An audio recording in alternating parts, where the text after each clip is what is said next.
दादा आज विनोद बाबू की पुण्यतिथि है और माल्यार्पण भी हो रहा है। कितना सपना विनोद बाबू पूरा हुआ है, कैसे याद करते हैं आज के दिन?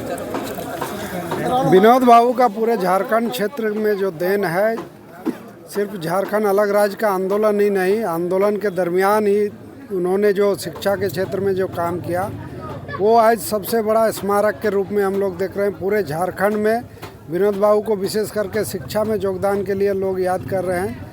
और झारखंड की जिस राज्य की परिकल्पना उन्होंने किया था, अभी भी बहुत कुछ किया जाना है। उनके सपनों का झारखंड अभी नहीं बन पाया है, तो उनके सपनों का झारखंड बनाने के लिए अभी बहुत कुछ किया जाना है। उन सबको हम लोग श्रद्धांजलि के माध्यम से उनसे प्रेरणा ऊर्जा लेते हैं और साल भर उनके बताए हुए रास्तों पर चलने का काम करते हैं। जो छात्र है दादा, उनको ई कल्याण की राशि नहीं मिल रही, उसमें बहुत परेशान है। वो ई कल्याण की राशि जो है वो सरकार रोक के रखी हुई है, उनके लिए क्या कहिएगा? हाँ, निश्चित रूप से इसको सदन में भी मैंने लाया था और लिखित रूप से सवाल जो दिया था उसका जवाब में आया है कि केंद्रांश नहीं मिलने के कारण नहीं दिया जा रहा है। और ये नियम है कि जब तक केंद्रांश नहीं मिलता है, राज्यांश का उसका नहीं दिया जा सकता है, तो जिसके कारण नहीं दिया जा रहा है। हमको लगता है बहुत जल्द इस पर भी होगा और छात्रों को छात्रवृत्ति मिलेगा।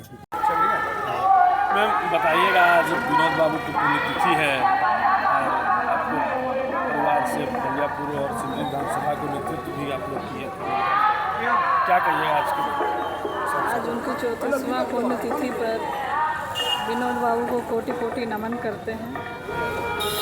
और विनोद बाबू ने झारखंड के लिए जो काम किए हैं, आज हम लोग उनका कामों को, क्रियाकलाप को देखते हैं और हम लोग उनको याद करते हैं। कोई भी महापुरुष को ऐसे ही याद नहीं किया जाता है, उनका कर्मों को याद किया जाता है। आज हम लोग झारखंड अलग राज्य में रह रहे हैं, ये उन्हीं की देन है कि आज हम लोग बड़े शान से कहते हैं कि हम झारखंडी हैं, हम अलग झारखंड राज्य में रह रहे हैं। उनके जो बताए गए पद चिन्ह पर हम लोग चल रहे हैं।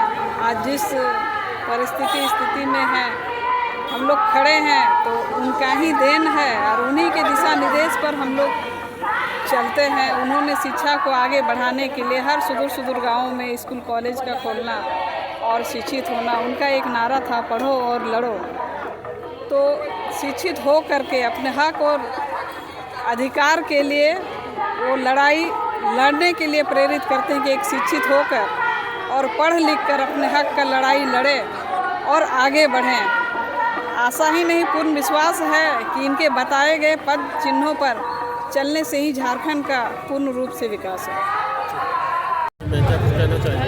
आज विनोद बाबू का 34वां पुण्यतिथि जो है कि आज विनोद धाम हम लोग पहुँचे हैं और इसी तरह हर साल हम लोग पहुँचते हैं।